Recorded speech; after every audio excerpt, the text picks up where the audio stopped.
revolusi harus berjuang hingga titik darah penghabisan. Para tentara revolusi harus membela tanah air. Para tentara revolusi harus melawan siapapun yang mencoba menguasai kita. Dan para tentara revolusi harus menegakkan disiplin angkatan bersenjata.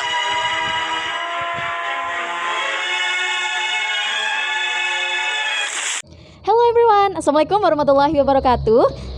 Let me introduce myself first. My name is Maharani Huzaema. So today we're gonna do something really fun that you guys make me curious. So today we're gonna do a review of film that called the Garuda, and it's called a Ranview. Let's get started. So, Darah Garuda is the second part of the Merdeka Trilogy film series, as well as continues of the Merah Putih, which was released a year ago, I think. Compared to their previous movie, the second film of the Red and White Trilogy, which is now titled Blood of Garuda or Darah Garuda in Indonesian, clearly sound louder when shouting of freedom, like a freedom for Indonesia. In the sense of the fighting harder to meet the audience expectation for a sequel. And talking about the freedom, this Merdeka Trilogy answers our longing for a film that breathes the struggle for Indonesian independence. Ironically, this film is not purely made by the nation itself. They collaborate with Conor and Allyn. It's like a twin. I have to admit that the Blood of Garuda or Darah Garuda is indeed more fun to watch than the Red and White, like the previous movies before Darah Garuda. This is more because the portion of the action scenes is twice as large as what has been shown by the prequel, which tend to be boring. We heard repeated a gunshot, the explosion, and the bomb here, especially in the last 30 minutes. In the last of the movies, I think these action scenes do increase, but their appearance is still arguably less adrenaline pumping to dance between the wiring of a bullet and the booming of bombs.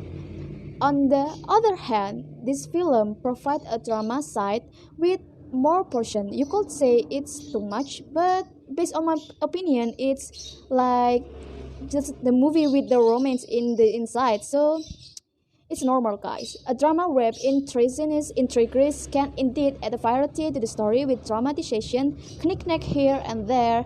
Some are interesting by baiting the audience with a feud between the army and us Islam-based militaries, again relying on a conflict of trust and betrayal.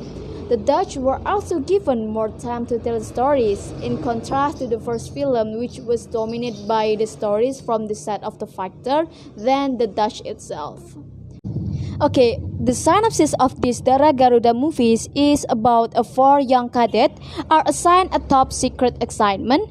They were on mission to raid an important airfield in Indonesia to fight the tyranny that General Van Mook from the Dutch had committed in 1947. I still remember, the Dutch airfield, which was also the center of the colonizer of the Dutch in back to the 1947. Of course, the steps to carry out the plan that have been drawn up are not as easy as turning the palm of the hand. Various obstacles were present, including the suspicion of the entry a spy among the army of a fighter. Okay, don't we tell you the synopsis of this film, so I'm gonna tell you my opinion about this film. Based on my opinion, this film move is surprisingly well. I appreciate this move. Seems like it was taking a few risks, in that it does have some the dark stuff. There are some scenes that will greatly bother children. There is a death scene, and there is considerably amount of implied violence. But I thought they were really cool, guys. They were rocking this film than the before. There is a famous Indonesian actors and actress as a cast for this film, which is add a more values this film. I have several points that have to be fixed with the director. The first one is the script. The script written by the duo Allyn seems to still be a problem with translate into our language. Just like the first film, we will still hear like the awkward dialogue in this film that are quite disturbing to the native ear. Maybe in the future, they can make the dialogue more easy listening than the previous movies, I think. And the second is that there are some cheesy romance in that scene, in that at these movies, that make some viewers feel bored. Like this is very cheesy. But based on my opinion, it's not kinda like it's very boring. Just no, it's normal, I think.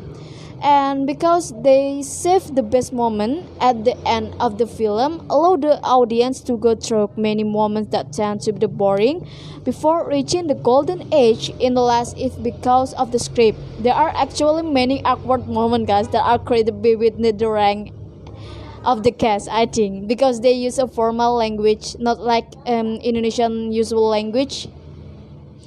And for the Indonesian film, I think this movie is come out really well. Like, yo guys, this movie is really cool. I think they're willing to spend $10 billion for production. This film is much for the Indonesian on the rupees. I think everything looks very good on the tents. This is from the progress from Indonesian film that do not raise like a romance and horror and comedy stories like a mainstream film, and as a pleasure to honor the service of heroes.